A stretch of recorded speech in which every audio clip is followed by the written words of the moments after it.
Yo, what's up everyone? This is Hawks Fins. I'm coming at you with a new video today. Today's video is a little different one. It's a new series I'm starting called Epic Sports Card Investment Series. I don't know how epic it's going to be, but we're going to give it a shot anyways. It's just some tips and tricks I picked up along the way throughout the years of my collecting. I figured I'd share it with all the new sports card investors and new collectors. Hopefully you get some tips out of it. Hopefully you enjoy. Let's get into episode 1. Thanks, guys.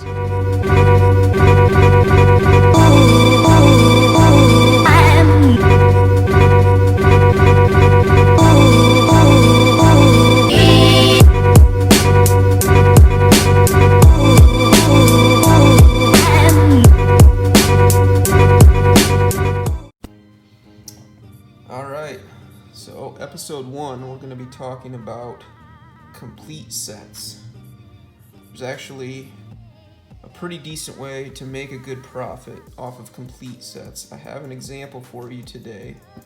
I found this at Target. This is 2018 complete set of baseball cards. It includes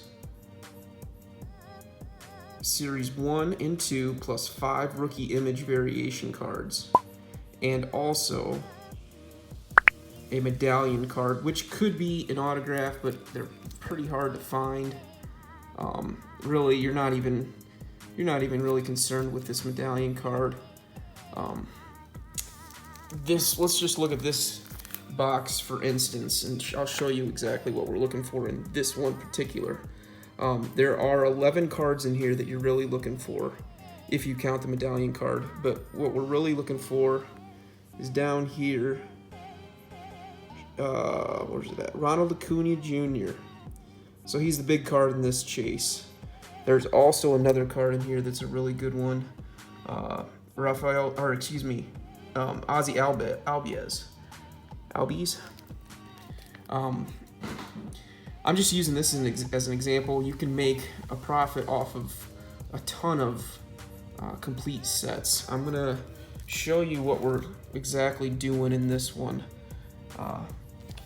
This one here, for instance, has 9 different rookies that really could bring some decent money. If you grade them, they really bring some good money. So I'm gonna open this up real quick. I'll flip through and we'll show you exactly what we're looking for. Alright, so we'll get right into our medallion card. Like I said, usually not a big deal. These can bring $5 to $10 raw. This one here is a Jeff Bagwell, 1991. Really cool card, but not exactly what we're looking for. Look how thick that thing is. That's not what we're in it for. So, let's get in here.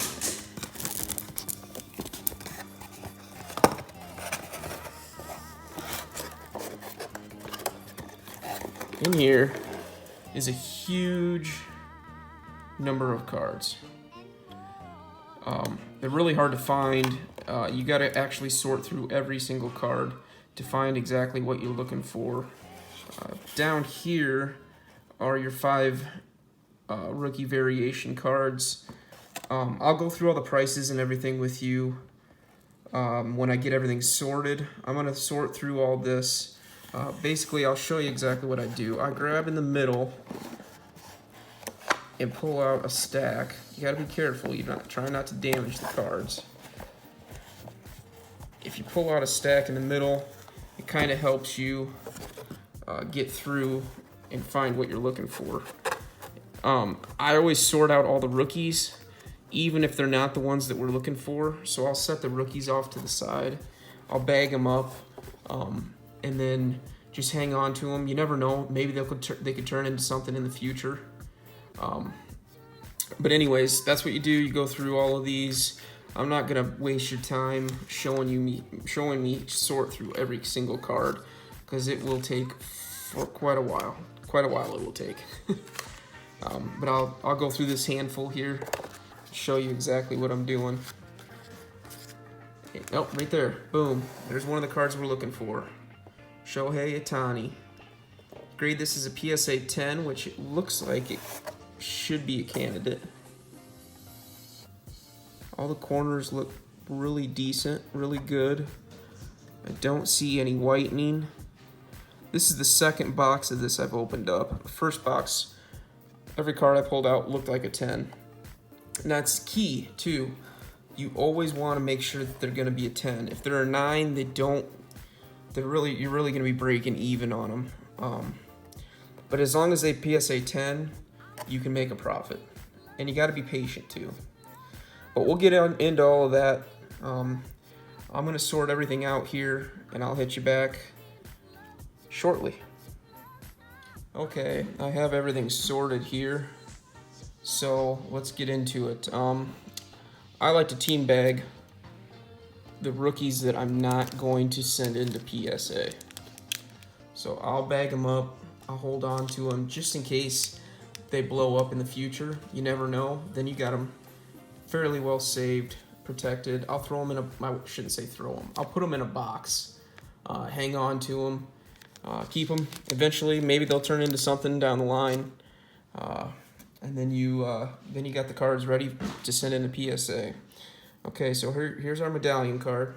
Our medallion card will go for usually $5 to $10 raw on eBay. So that's our first getting back into the money. I should also explain, I don't think I did earlier, I bought that box, the box said $60. I bought it for $50.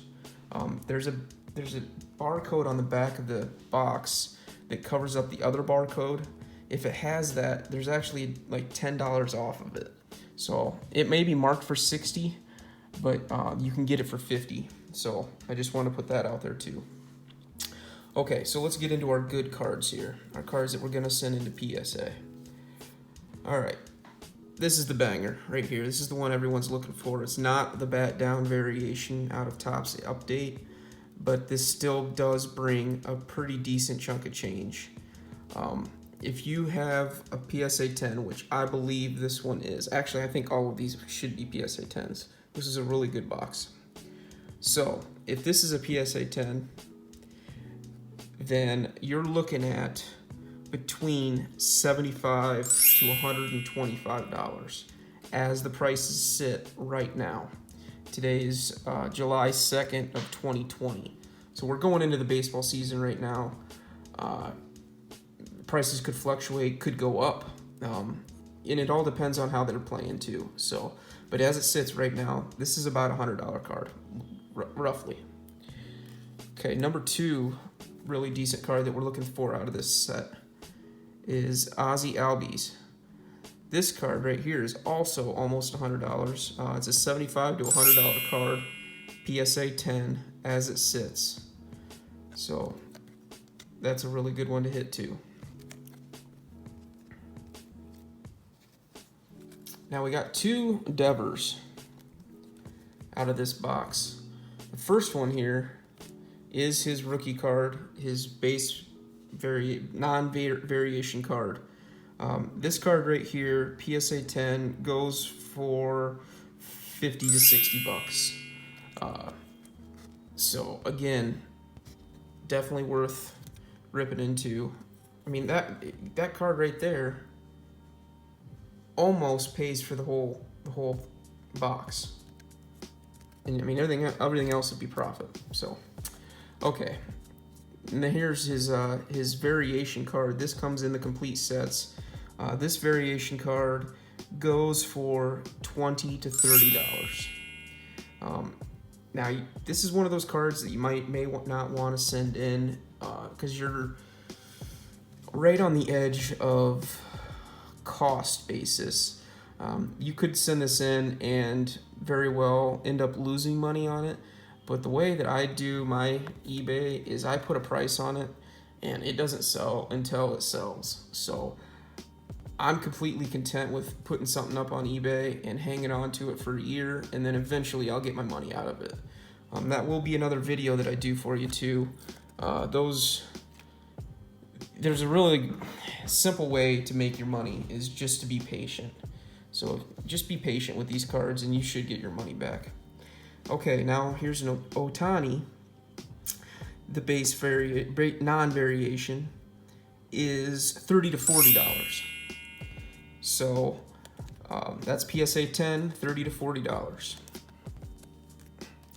And here his variation. Now these variation cards are found in the cello pack at the very end of the box. Usually they're not very well protected, but in this instance they looked pretty good. Now the variation cards don't bring very much money, just because they're actually pretty popular, because there's a bunch of these sets sent out. So this one right here goes for $15 to $25, as long as it's a PSA 10.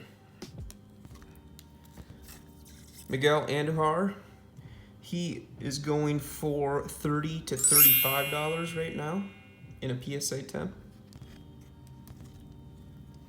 Gleyber Torres, he is going for $25 to $40 right now in a PSA 10. Walker Buehler, he is going for $25 to $35 in a PSA 10. Jack Flaherty, he is going for $25 to $35 as well in a PSA 10. And finally, our last card here is Mike Trout. Base, nothing special, but a PSA 10 is going for $15 to $30. So you may not want to send it in. I'd be content sending this in just because it's Trout. He's an all-time great. You never know what his base cards are going to do in a PSA 10 format. So it's another one that I'd be completely content on just sitting on. Okay, so now we're going to get into the numbers. So right now, if you sent all 11 of those cards, not including the medallion card, that would be 12, but 11 graded cards to PSA, and I'm going to say $20 just for sake of numbers. $20 per card to grade them is $220. The box cost was $50. So you've got $270 completely invested in this whole box. Now, if you get PSA 10s, the low end net would be $390. So your profit on the low end would be $120. You make $120 off the box, pure profit. High end net would be $565. Now that's $295 of pure profit. That's a pretty good way of making some money. Now, you're going to be putting in quite a bit of time, quite a bit of effort to do all of this. You got to find a trustworthy person to send your PSA cards in. You can knock $5 off of it roughly. If you do it in a bulk submission, that would actually raise your profits. But I just wanted to use some conservative numbers just so you could get the idea. But anyways, I'm gonna start doing these. I've got a few of these boxes. There are other ways of doing this too. Like 2019's got some good rookies in it too. I think but just buy the sets. You can buy a couple sets and just sit on them, and then maybe a couple of the guys will bang out and be pretty decent, and then you've got them ready to go. Sleeve them up, send them to PSA, and then you're making money. So I think this is a really good tip for newbies. It's not really a ton of money having to go into it right away, and you're making some money. Now you got to be patient. You got to be patient with selling these cards. Other than like Acuna, you know, he's gonna sell pretty much right away. But for the most part, you probably have to be pretty patient. But anyways, guys, that's gonna do it for this video. I hope you got something out of this. We'll check in with you next time. I'm coming out with a series 2 episode here. I don't know how long it's gonna be, but I've got quite a few tips that I want to share with you guys. So hopefully you enjoyed this video. If so, smash the thumbs up, like, comment, and subscribe. Catch you later. Peace.